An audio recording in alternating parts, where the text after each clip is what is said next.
So ನಿಮ್ ಪ್ರಕಾರ ನಾವ್ ಹೇಳಿದ್ದು 80% ಟೈಮ್ ಫಾಲೋ ಮಾಡಿದ್ರು ಇನ್ನೊಂದ್ 20% ಟೈಮ್ ಫಾಲೋ ಮಾಡಕ್ ಆಗ್ಲಿಲ್ಲ ಅಂದ್ರೂ ಶುಗರ್ ನಾರ್ಮಲ್ ಇರುತ್ತೆ. ಸೊ ಒಟ್ನಲ್ಲಿ ಶುಗರ್ ಹೋಗಿಸ್ಕೊಂಡಿದೀರಾ ನೀವು. ಒಂದು ಎಕ್ಸಾಂಪಲ್ ಕೊಟ್ಟಿದ್ದೀರಾ ನಮ್ಮ ಬೇರೆ ಪೇಷಂಟ್ಸಿಗೂ ನಾವ್ ನಿಮ್ ಎಕ್ಸಾಂಪಲ್ ಕೊಡ್ತೀವಿ ನೋಡಿ 10 kg ಕಮ್ಮಿ ಆಗಿದ್ದಾರೆ ಅಂತ. ಅದರಿಂದ ತುಂಬಾ ಜನ ಮೋಟಿವೇಟ್ ಆಗಿ ಅದನ್ನು ಮಾಡ್ತಾ ಇದ್ದಾರೆ.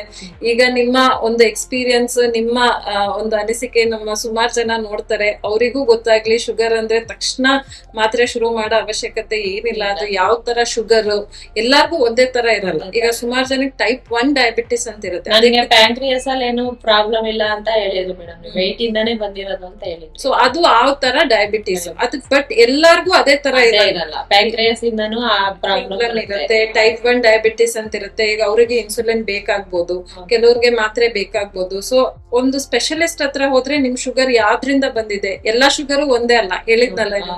ಸೊ ಎಲ್ಲಾ ಶುಗರು ಒಂದೇ ಅಲ್ಲ. ಒಂದು ಸ್ಪೆಷಲಿಸ್ಟ್ ಹತ್ರ ಹೋದ್ರೆ ನಿಮ್ ಶುಗರ್ದು ಯಾವ ಟೈಪ್, ನಿಮ್ಗೆ ಯಾವ ತರ ಟ್ರೀಟ್ಮೆಂಟ್ ಬೇಕು, ನಿಮ್ಗೆ ಡಯಟ್ ಅಲ್ಲೇ ಚೇಂಜ್ ಮಾಡ್ಕೊಳ್ಬೋದಾ, ಮಾತ್ರೆ ಬೇಕಾ, ಇನ್ಸುಲಿನ್ ಬೇಕಾ ಅಂತ ನೋಡಿ ಹೇಳ್ತಾರೆ.